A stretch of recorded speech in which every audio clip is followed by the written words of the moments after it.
Why does the United States support Israel? Well, there's a history, and a very interesting one. It actually goes back a long time. One thing to remember is that Christian Zionism is a very powerful force, which goes back long before Jewish Zionism.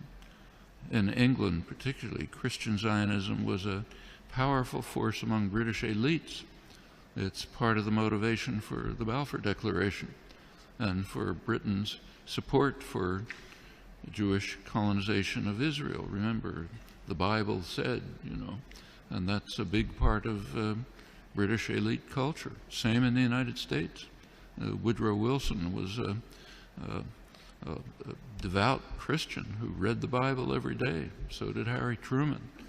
In the Roosevelt administration, one of the leading officials, Harold Ickes, once described the return of the Jews to Palestine as the greatest event in history.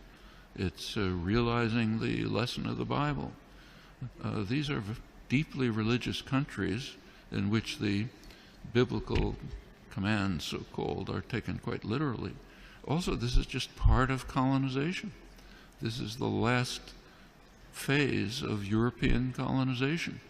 And notice that the countries that are most strongly in support of Israel are not just the United States. It's the United States, Australia, and Canada, the offshoots of England, Anglosphere sometimes called, unusual forms of imperialism.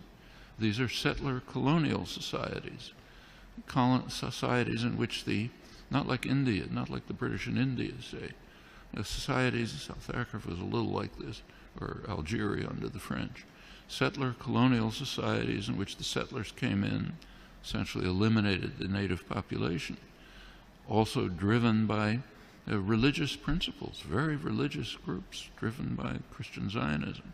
Those are major cultural factors. There are also significant geostrategic factors.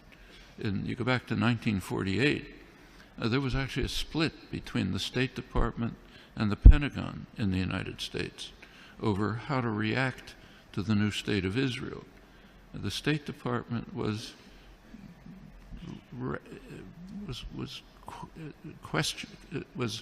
not committed strongly to Israeli conquests, the establishment of the state, and was concerned about the refugees.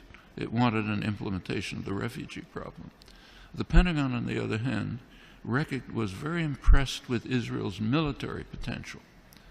The Israeli military successes, if you look back at the internal record and declassified, the Joint Chiefs of Staff described Israel as the second largest military force in the region after Turkey and a potential base for U.S. power in the region. That continued. Can't run through the whole record, but in 1958, when there was a serious crisis in the region, Israel was the only state that strongly cooperated with Britain and the United States, and it won plenty of support from the governments and the military for that reason. 1967 is when the current relations with Israel were pretty much established.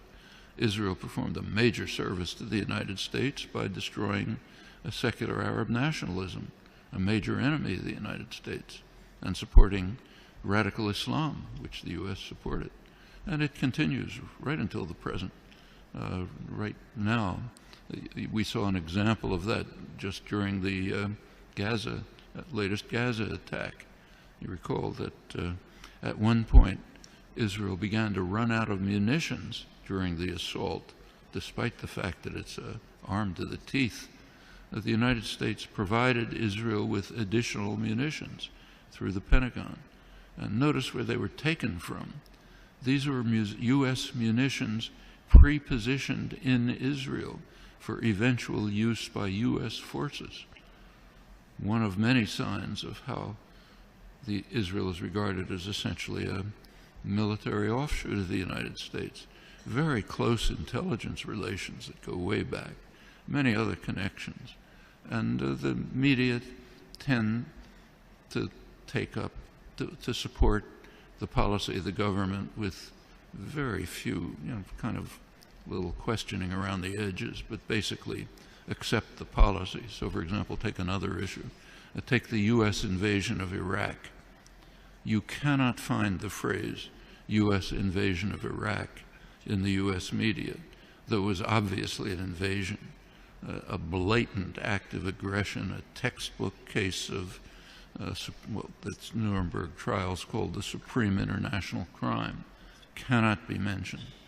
President Obama is praised as an opponent of the invasion. And what did he say? He said it's a mistake. It's a strategic blunder. We're not going to get away with it.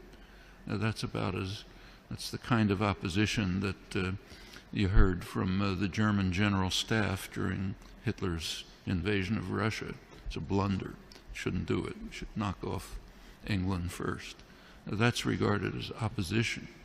Same in Vietnam. There's now a commemoration underway, big commemoration of U.S. sacrifices in Vietnam. Try to find the phrase U.S. invasion of South Vietnam there or anywhere in the past year since 1961 when it took place. Non-existent, maybe on Democracy Now, what I write, but way out at the fringe. And this is not unique to the United States. Take, say, Britain.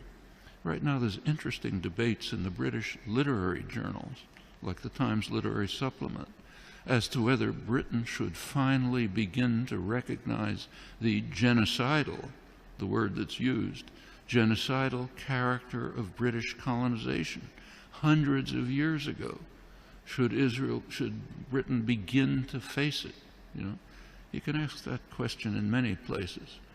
The tendency of the intellectual community to go along like a herd in support of state power, private power, is just overwhelming. Intellectuals like to think of themselves as dissident, critical, courageous, standing up against power. Absolutely untrue. You look at the historical record, that's a small fringe, and they're usually punished. The mainstream tends to be what was once called a herd of independent minds, marching in support of state power. Nothing new here. Unfortunate, you have to fight against it, not new.